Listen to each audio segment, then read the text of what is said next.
Cíntia, eu tenho estatura baixa, cabelos e olhos castanhos, eu tô com um coque pra cima, tenho a pele branca, tô usando uma saia translúcida na cor clara, tô descalça e tô usando uma blusa também clara com uma estampa preta, escrita afeto, em braille. E é sobre histórias de afeto que eu vou falar hoje. Essa minha descrição ela é importante para pessoas com deficiência visual que estiverem ouvindo a gente poderem me reconhecer, assim como vocês me reconheceram assim que eu entrei. E na minha apresentação, as imagens que vão aparecer não vão impactar em nada no entendimento da apresentação para uma pessoa cega. Bom, tudo começou com uma pergunta. Eu estava desenvolvendo um livro para pós-graduação e nesse livro tinha um personagem que era fotógrafo. O livro era sobre contos e sobre fotografia. E eu estava muito imersa nesse processo criativo pela imagem, pela visão, pelo olhar. E em determinado momento me veio uma pergunta, como um presente do universo. E se esse fotógrafo não enxergasse? Como que seria a busca dele pelo mundo?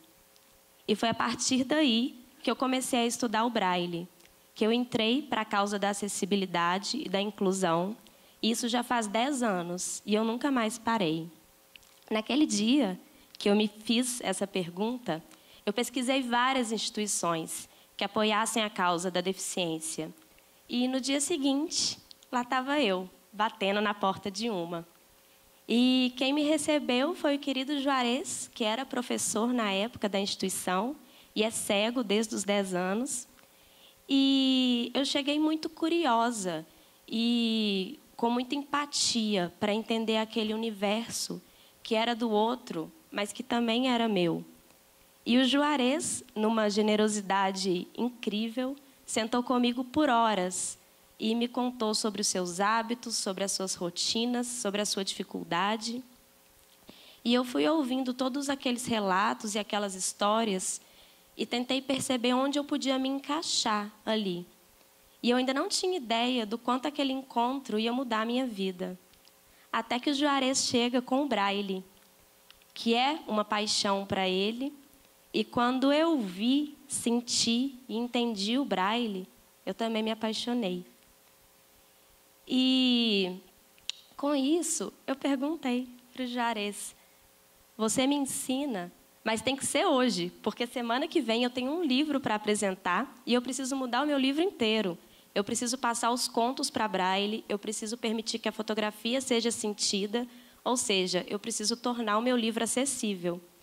E o Juarez respondeu, Cíntia, não é assim. As pessoas vêm aqui no instituto, fazem um curso, demoram um tempo. Não dá para você aprender hoje e semana que vem já escrever um livro. Aí eu lembro que eu peguei na mão do Juarez e falei assim, mas você topa arriscar comigo? E ele respondeu, tá, topo.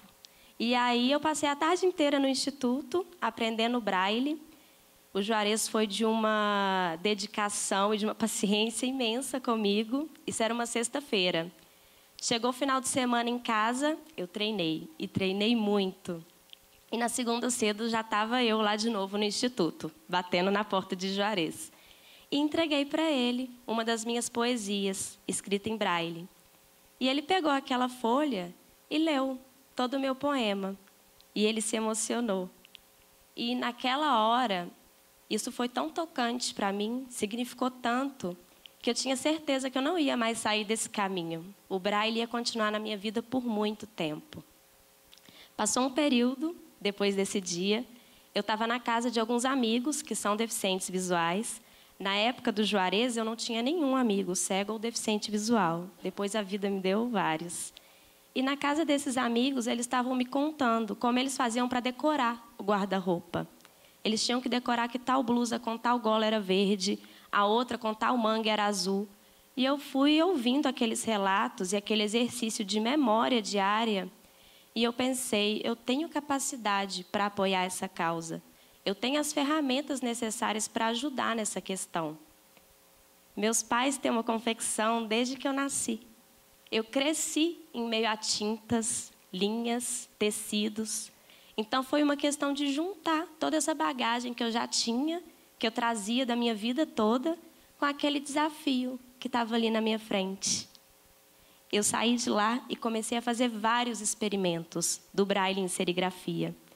E foram muitos testes, muitos erros e alguns acertos, até a gente chegar na textura ideal, no tamanho ideal, nos melhores tecidos para a aplicação do Braille. E eu fiz uma blusa, toda escrita em Braille, e levei para o Juarez.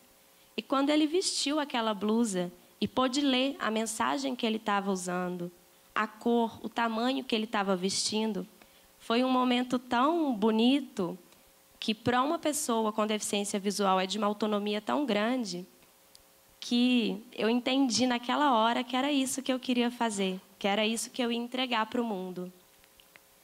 E depois disso, em 2017, Não, desculpa, gente, em 2017 não, antes disso. Em 2016, depois desse momento com o Juarez, a gente encontrou a solução, que foi criar a minha marca, que é a Costuras do Imaginário. E a Costuras do Imaginário atua dentro do empreendedorismo social, com foco no design inclusivo. A gente cria vários produtos com estampas em braille. Usamos o QR Code, que é uma ferramenta importante para uma pessoa com deficiência visual. E uma das nossas missões é levar a acessibilidade e a inclusão para a pauta. É permitir que cada pessoa que tenha contato com a Costuras, seja por um cartão de visita, por um produto aqui no TEDx, que cada um possa refletir o que você também pode fazer por essa causa.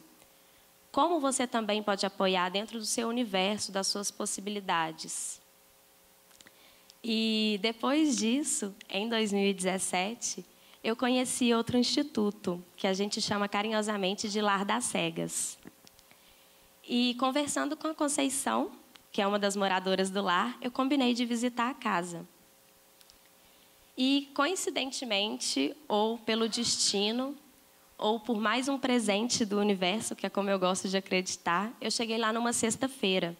E todas as sextas-feiras elas têm aula de cerâmica, com a professora Cláudia. A professora dá essas aulas gratuitas para todas as moradoras. E quando eu cheguei e vi aquela aula, é de uma força tão grande e de uma delicadeza tão imensas que eu fiquei apaixonada de novo. Essas mulheres fazem um trabalho muito autoral e muito artístico com a cerâmica. Elas depositam em cada peça todas as vivências, todas as memórias, o que elas viram e o que elas não viram. E eu saí de lá pensando como a gente podia juntar os nossos trabalhos, juntar as nossas potências. Passou um tempo desse dia que eu conheci esse trabalho maravilhoso e eu tive uma ideia. Eu voltei no lar e lá no lar elas tinham uma estante enorme que ficava cheia de cerâmicas que elas vendiam para algumas pessoas que fossem visitar a casa, para alguns voluntários.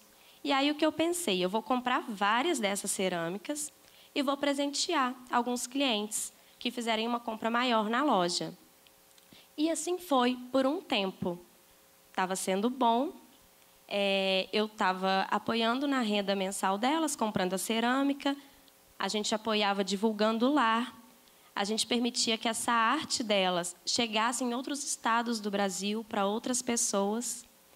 Mas, em determinado momento, a Conceição me ligou e disse assim: Cíntia, a gente fez uma coisa muito legal e a gente quer te mostrar. Falei, tá bom, vou aí ver. Chegando lá, a Conceição me mostra um botão. E ela falou assim: olha, a gente sabe que você está começando a sua marca agora. Você não tem dinheiro para chegar aqui e ficar comprando esse tanto de cerâmica da gente e dando de presente para os seus clientes. Então, a gente teve a ideia de fazer esse botão, que é uma peça mais simples, vai ficar mais barato para você e você pode usar ela para dar de presente. Quando eu peguei esse botão na minha mão, eu acho que no dia eu devo ter chorado, porque eu sou de choro fácil. Eu me emocionei tanto, porque foi um gesto de uma delicadeza, de uma sensibilidade, uma empatia e por que não dizer de uma compaixão tão grande, que eu falei com ela, não, eu não vou presentear meus clientes com esse botão. Isso aqui é o início da nossa coleção, juntas, entre costuras e lar das cegas. Aí eu levei essa peça para casa e fiquei pensando como que isso ia acontecer. Passou um tempo, voltei no lar e falei para elas, vamos produzir 500 botões. Aí todas assustaram, né? Falaram, que isso, Cíntia, você está doida? 500 botões, quem vai comprar? Como que vai ser esse produto? Como que vai ser essa coleção? Eu falei, eu não sei de absolutamente nada. Eu sei que a gente vai produzir esses botões. E vai ser a coleção mais linda que a gente já criou. E nisso a gente começou a nossa produção de botões. E a gente foi produzindo. E a gente ainda não tinha nenhuma coleção. A gente não tinha uma frase, não tinha uma palavra, não tinha um produto, não tinha nada. A gente só tinha vários botões. E aí, determinado dia, eu resolvi perguntar para cada uma delas, e para mim também, o que essa coleção, o que essa produção, o que esse encontro estava significando para a gente. E eu lembro exatamente do que cada uma me falou.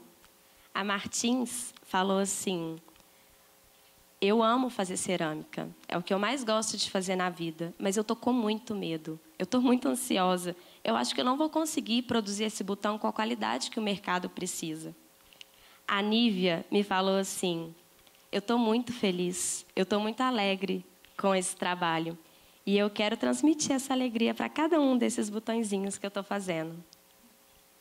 A Eunice me disse assim, olha, essa coleção me fez perceber que a gente não deve nunca desistir dos nossos sonhos. Por mais que a vida traga vários obstáculos, a gente consegue superar cada um deles. E a Conceição me disse, Cíntia, você olhou para a gente como ninguém nunca olhou. Você não enxergou só mulheres cegas. Você viu todo o nosso potencial. A sociedade não vê a gente dessa maneira. A sociedade pensa que a gente não é capaz e que a gente não pode entregar nada. Então, eu estou mais forte e eu me sinto muito mais empoderada. E eu virei para elas e falei, a palavra que me vem em mente é sororidade. Esse nosso trabalho representa isso. Mulheres juntas, dando as mãos, fazendo a outra crescer e levantar para fazer acontecer esse projeto bonito que a gente está fazendo. E ninguém se deu conta, mas ali, naquele momento, a nossa coleção nasceu. Ela nasceu da nossa troca, dos nossos relatos. Dali, a gente tirou todas as palavras da coleção, todos os textos, todos os poemas. Desses textos, a gente criou os produtos. E dos produtos, a gente viu onde cada botão ia se encaixar. E essa, realmente, foi a coleção mais linda que a gente já fez. Foi uma coleção totalmente inspirada em mulheres, na força de cada uma, na potência de cada uma. E elas vão entrar no palco, gente.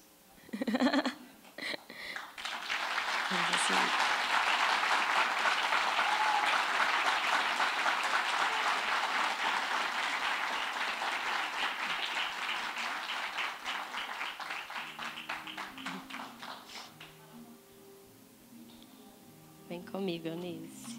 Fica aqui do meu ladinho. Pode vir. Eunice. Nívia. Venha comigo. Fica aqui. E Conceição. E aí, a gente deixou um presentinho para vocês dentro da sacola do kit, porque agora vocês também fazem parte dessa nossa história. E o que eu desejo, não só para mim, para a minha marca, mas para todas as outras marcas e para todos vocês, é que a gente consiga enxergar o outro, que a gente enxergue o outro além do olhar, que a gente possa se conectar, que a gente possa estar atento. Atento a Juarez, atento à Conceição, atento a nós mesmos. Eu acredito que esse estar atento é afeto. é trocar afeto.